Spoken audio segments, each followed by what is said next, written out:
दोस्तों इस वीडियो में बात करने वाले हैं बिहार स्टेट 2024 का फॉर्म कैसे फिल करेंगे। स्टेप बाय स्टेप मैं आपको जो एक लाइव फॉर्म फिल करके बताऊंगा ताकि आपको फॉर्म फिल करने में किसी प्रकार की मिस्टेक ना हो। पूरा कंप्लीट प्रोसेस में बताऊंगा। बिल्कुल ऑनलाइन आपको फॉर्म को अप्लाई करना है। आप यहाँ से विज्ञप्ति को देख सकते हैं। ये इसका जो है फुल नोटिफिकेशन है जहां पे आप सारी जानकारी को पढ़ सकते हैं। एलिजिबिलिटी पढ़ सकते हैं, एज लिमिट पढ़ सकते हैं, कितना फी लगेगा, पेपर 1 के लिए क्या क्वालिफिकेशन है, पेपर 2 के लिए क्या क्वालिफिकेशन है, कंप्यूटर विषय के लिए क्या क्वालिफिकेशन है। सब चीज मैंने ऑलरेडी जो है एक वीडियो भी बनाया हुआ है और आप भी पढ़ना चाहते हो तो यहाँ पे जो है स्टेट विज्ञप्ति को पढ़ सकते हैं। पूरा कंप्लीट जानकारी हम इस वीडियो में सिर्फ और सिर्फ एप्लीकेशन फॉर्म यानी फॉर्म कैसे भरेंगे इसके बारे में हम डिस्कस करेंगे। स्टेप बाय स्टेप एक लाइव फॉर्म फिल करके बताने वाले हैं। तो देखिए फ्रेंड्स, इसके लिए क्या करना होगा, आपको इस वेबसाइट पे आना होगा फॉर्म भरने के लिए bscbstate2024.com और ये यहीं से फॉर्म को भरना है आपको। अब देखिए इस वेबसाइट पे कैसे आएंगे, तो सिंपल है, आप गूगल में जाएंगे, लिखेंगे डीएस हेल्पिंग फॉरएवर। यहाँ पे आपको लाइव अपडेट में बिहार स्टेट ऑनलाइन फॉर्म 2024 मिलेगा, इस पे क्लिक करेंगे। यहाँ पे भी आप सारी जानकारी को पढ़ लीजिएगा, एप्लीकेशन फी, इंपोर्टेंट डेट। और यहाँ पे आप नीचे आएंगे ना, तो यहाँ पे आप देखेंगे तो एक ऑप्शन मिलता है अप्लाई ऑनलाइन का। ये देखिए अप्लाई ऑनलाइन का नोटिफिकेशन का मिलता है। अप्लाई ऑनलाइन पे क्लिक करेंगे तो सीधे ये वाला वेबसाइट आपका खुल जाएगा। अब यहाँ पे आप देखेंगे तो यहाँ रजिस्टर न्यू कैंडिडेट्स का ऑप्शन मिलेगा, तो आप यहाँ पे क्लिक करेंगे रजिस्टर न्यू कैंडिडेट्स का। अगर आप इससे पहले 2023 में फॉर्म भरे थे तो उससे आप भूल जाइए, आपका रिजल्ट नहीं बना, कोई दिक्कत नहीं। आप बिल्कुल यहाँ फ्रेश रजिस्ट्रेशन करेंगे, फ्रेश अप्लाई करेंगे। यहाँ पे रजिस्टर न्यू कैंडिडेट्स पे क्लिक करेंगे। यहाँ पे एक सबसे इंपोर्टेंट ऊपर में लिखा हुआ है कि आप जो है सभी जानकारी को ध्यान पूर्वक भरें। भविष्य में परिवर्तन या संशोधन की कोई अनुरोध आपको नहीं दिया जाएगा। तो यहाँ पे कोई भी चीजें आपको एडिट करने का, मॉडिफाई करने का ऑप्शन नहीं मिलेगा। तो आप जो भी चीजें आप भर रहे हैं सही से भरिएगा। और यहाँ पे नाम लिखना अपना, जो भी आपका नाम है, आप ये जो भी नाम लिखेंगे, मोबाइल नंबर लिखेंगे, ये सब अच्छे से लिखेंगे।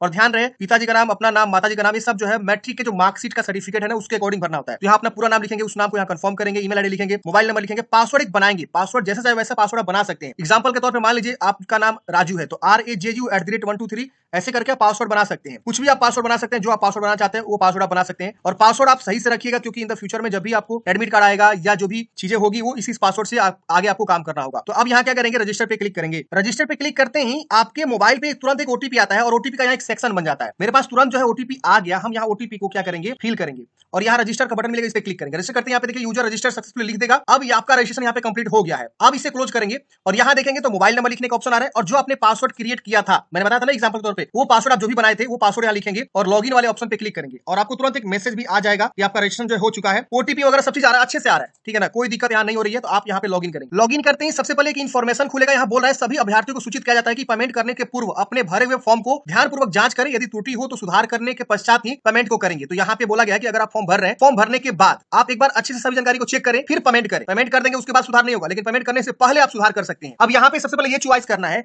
कि आप पेपर 1 के लिए फॉर्म भरना चाहते हैं या पेपर 2 के लिए। कई सारे ऐसे स्टूडेंट दोनों पेपर के लिए एलिजिबल हैं, तो वो दोनों का भी यहाँ पे चॉइस कर सकते हैं, बोथ पेपर। यहाँ देख रहे हैं ना, उस हिसाब से एप्लीकेशन फी भी लगेगा, आप देख लीजिएगा जरूर नोटिफिकेशन को। और यहाँ पे सिर्फ और सिर्फ पेपर 2 के लिए है तो सिर्फ पेपर 2 भी चूज कर सकते हैं। सिर्फ और सिर्फ पेपर 1 के लिए एलिजिबल है जो क्लास 9 से 10th के लिए होता है, तो पेपर 1 भी आप चूज कर सकते हैं। तो आप अपने अकॉर्डिंग यहाँ पे चुनाव करेंगे जिस भी के लिए भी आप एलिजिबल हैं। अब यहाँ पे यूनिक आईडी मांग रहे हैं। अगर आपके पास कोई बीएससीबी का यूनिक आईडी है तो आप दे सकते हैं, नहीं है तो इसे छोड़ देंगे। If you have then enter, नहीं है तो इसे छोड़ सकते हैं। अब यहाँ डिस्ट्रिक्ट बताना है, बिहार के किस राज्य के निवासी है, तो सभी डिस्ट्रिक्ट का नाम यहाँ शो करेगा। अदर स्टेट वाले फॉर्म भर सकते हैं, कोई दिक्कत नहीं होने वाला, लेकिन उनका यहाँ डिस्ट्रिक्ट नहीं शो करेगा। उनका नीचे आएंगे तो अदर स्टेट आपको शो करेगा। यानी अगर आप बिहार के निवासी नहीं है, अदर स्टेट से फॉर्म भर रहे हैं, तो आप अदर स्टेट यहाँ चुनाव कर लेंगे डिस्ट्रिक्ट में। अगर आप बिहार के निवासी हैं तो अपना बिहार का यहाँ पे निवासी जो भी है वो डिस्ट्रिक्ट चुनाव कर लेंगे। Medium of appearing in examination, examination का जो है मीडियम क्या रखेंगे, इंग्लिश में कि हिंदी में। यहाँ पे आपका मदर्स नेम, यहाँ पे मदर्स नेम को कंफर्म करना है, फिर फादर्स नेम को कंफर्म करना है। डेट ऑफ बर्थ यहाँ से कैलेंडर से ओपन होगा। सबसे पहले ईयर को कंफर्म करना आपको, ईयर के बाद आपको जो है यहाँ पे मंथ, फिर डेट। तो जो भी आपका डेट ऑफ बर्थ है अपने अकॉर्डिंग चॉइस करना। मैं एग्जांपल के तौर पे यहाँ पे भर रहा हूँ, यहाँ पे हम जो डेट ऑफ बर्थ की चॉइस यहाँ पे कर लेंगे, जो भी मेरा डेट ऑफ बर्थ है, ठीक है ना। तो ये चीज आप अच्छे से करेंगे, जो भी चीजें कर रहे हैं आप सही से सब चीज भरना है, क्योंकि बाद में सुधार का मौका नहीं मिलेगा, विशेष ध्यान दीजिएगा। अब यहाँ आपको जो है एज आ जाएगा,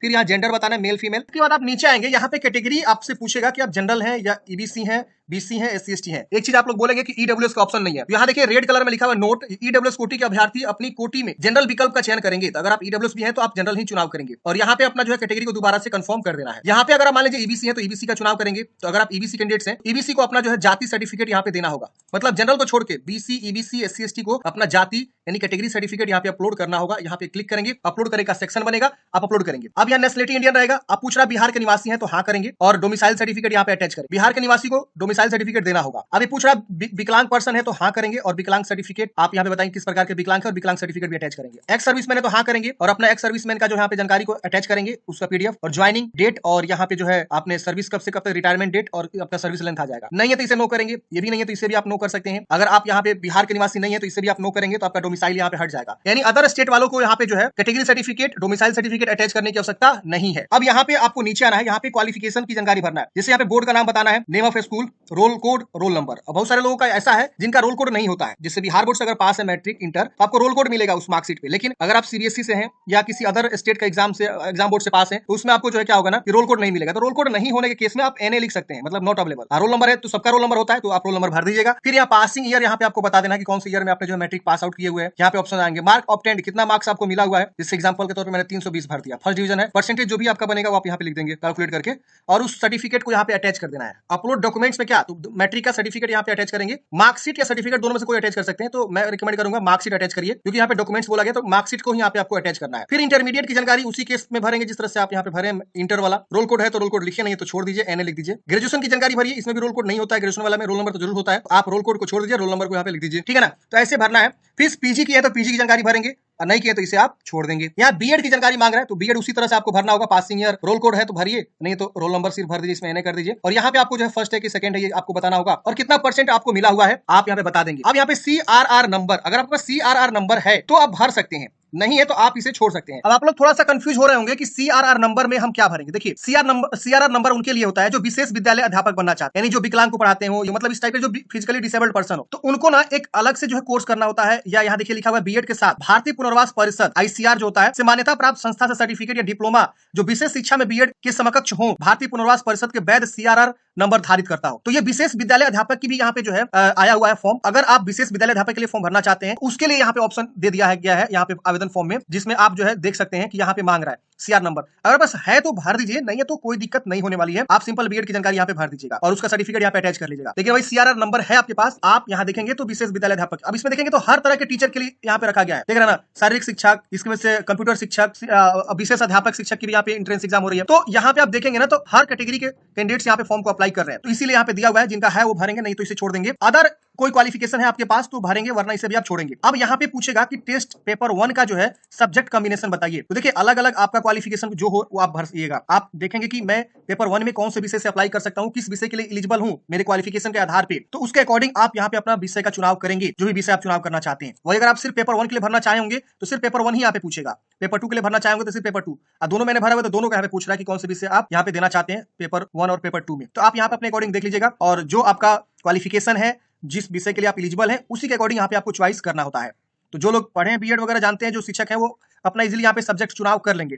अब यहाँ पे बैंक अकाउंट का इन्फॉर्मेशन, तो ये बैंक अकाउंट का इन्फॉर्मेशन आप दे दीजिएगा। अब मुझे नहीं पता क्यों ये मांग रहा है, हालांकि मैंडेटरी भी नहीं है, लेकिन आप दे दीजिएगा, कोई से दिक्कत नहीं होने वाला है। तो अपना नाम, कैंडिडेट्स नेम जिससे बैंक अकाउंट पे है, और ब्रांच का नाम, अकाउंट नंबर और या फिर सी कोड, तो बैंक पासबुक को मिल जाएगा, इसका जानकारी भर दीजिएगा। यहाँ परमानेंट एड्रेस भरना है, तो जो भी आपका परमानेंट एड्रेस है यहाँ पे आप जो है विलेज भी लिख सकते हैं, यहाँ पे पोस्ट लिख दीजिएगा या थाना लिख दीजिएगा। अब यहाँ डिस्ट्रिक्ट लिख दीजिएगा, यहाँ राज्य चूज कर लीजिएगा, पिन कोड लिख दीजिएगा। अब यहाँ अगर आपका सेम है परमानेंट एड्रेस कोरेस्पोंडेंस की तरह, इसको टिक करेंगे, सेम कॉपी हो जाएगा। अलग है तो अलग अलग भी आप इसे लिख सकते हैं, कोई दिक्कत नहीं होने वाला है। आपको नीचे आनी है, यहाँ आपको जो है एक ऑप्शन मिल रहा है आधार डिक्लेरेशन। अगर आपके पास आधार कार्ड है तो आप इसको टिक नहीं करेंगे, विशेष ध्यान दीजिएगा, थोड़ा सा कंफ्यूजन होगा। If you do not have Aadhaar number please select declaration. ये उनके लिए है जिनके पास आधार नंबर नहीं है, वो यहाँ टिक करेगा, लिखा हुआ यहाँ पढ़ेंगे तो समझ में आ जाएगा, और ये डिक्लेरेशन करेगा। जिनके पास आधार कार्ड है वो इसको टिक नहीं करेगा। अब यहाँ पे आपको जो है अपना जो है फोटोग्राफ अपलोड करनी है, तो ये फोटोग्राफ का यहाँ पे फ्रेम दिया हुआ है, यहाँ से फोटो चूज करना है, जो कि आपका व्हाइट बैकग्राउंड का फोटोग्राफ होना चाहिए, 20 से 100 केबी के बीच होना चाहिए, जेपीजी फॉर्मेट होना चाहिए। यहाँ सिग्नेचर आपको व्हाइट बैकग्राउंड पे सिग्नेचर करना है, ब्लैक इंक से कर सकते हैं, ब्लू इंक से भी कर सकते हैं, जैसे सिग्नेचर करते हो अच्छे से सिग्नेचर करना है। 10 से 50 केबी के बीच यहाँ अपलोड कर देंगे। यहाँ पे आपको जो है सेव करके प्रीव्यू पे क्लिक करना है। सेव करते हैं फ्रेंड्स, आपका डाटा सेव हो जाता है। और आप लोग पूछिएगा कि जो डॉक्यूमेंट्स हम अपलोड कर रहे हैं, फोटो सिग्नेचर का तो दिया हुआ है, कितना केबी का साइज चाहिए, जेपीजी में चाहिए, लेकिन जो आपका मैट्रिक, इंटर, ग्रेजुएशन या बीएड या पीजी का जब हम अपलोड करें तो उसमें क्या चाहिए, तो उसके लिए फ्रेंड्स आपको जो है 200 केबी 250 केबी के हमने रखा था, हमने 180 केबी का हमने अपलोड किया, पीडीएफ में बना के मैंने अपलोड किया, इजीली अपलोड हो गया था। तो आप भी फाइल साइज जो है 180 केबी या 150 केबी या 200 केबी के बीच रखिएगा। जो भी आपका जाति है, निवास है, या जो मैट्रिक इंटर का सर्टिफिकेट अपलोड करना है वो आप 200 केबी के नीचे रखिए, पीडीएफ में बना के रखिएगा, इजीली आपका अपलोड हो जाएगा। हम यहाँ पे पेज प्रीव्यू कर दिए हैं। यहाँ पे आपका अगर जानकारी में कुछ एडिट करना है एक बार मिला लीजिएगा और यहाँ एडिट कर लीजिएगा। अगर नहीं एडिट करना है तो यहाँ पे आप देखेंगे पे का ऑप्शन है, आप पे पे क्लिक करके पेमेंट को जमा करेंगे। पे पे क्लिक करते हैं, यहाँ पे आएगा आपका देखिए एप्लीकेशन फी, यहाँ पे पे बाय सब पैसा का ऑप्शन मिल रहा है, आप इस पे क्लिक करेंगे। जैसे आप इस पे क्लिक करेंगे आपका यहाँ पे जो है ये लेकर चला जाएगा पेमेंट गेटवे पे। यहाँ पे आपको बहुत सारे ऑप्शन मिलेंगे, कार्ड है, यूपीआई है, नेट बैंकिंग है, इसमें से किसी भी मोड से आप पेमेंट को जमा करेंगे और उसके बाद आप जो है प्रिंट आउट हार्ड कॉपी निकाल के अपने पास सुरक्षित रख लेंगे। अगर आप आपका पैसा फेल हो जाता है और सक्सेस नहीं होता है, आपके अकाउंट से पैसा कट गया, तो आप यहाँ हेल्प डेस्क नंबर दिया हुआ ऊपर में देखेंगे लॉगिन वाले पेज पे, हेल्प डेस्क नंबर पे आप बात कर सकते हैं, या यहाँ ईमेल आईडी दिया, ईमेल आईडी पे इनको मेल कर सकते हैं कि मेरा पैसा कट गया है, उसमें जो है ट्रांजैक्शन आईडी अटैच कर दीजिएगा, इसके अलावा पेमेंट स्लिप भी अटैच कर दीजिएगा और अपना मोबाइल नंबर जरूर अटैच कर दीजिएगा ताकि वो लोग ट्रैक कर सके, आपका नाम वगैरह अटैच कर दीजिएगा और मेल कर दीजिएगा। अगर आपका पैसा कट जाता है और सक्सेस नहीं होता है तो उस केस में, नहीं तो 24 घंटा 48 घंटा वेट करेंगे तो आपका ऑटोमेटिक सक्सेस हो जाता है। दोबारा लॉगिन करके आप चेक करेंगे तो, और लॉगिन करके हार्ड कॉपी प्रिंट आउट निकाल के जरूर रख लीजिएगा। आई होप आप लोग समझे होंगे कि बिहार स्टेट 2024 का फॉर्म कैसे फिल करना है। आपके मन में कोई भी डाउट से कमेंट बॉक्स में पूछिएगा। मिलता है किसी नेक्स्ट वीडियो में। जय हिंद।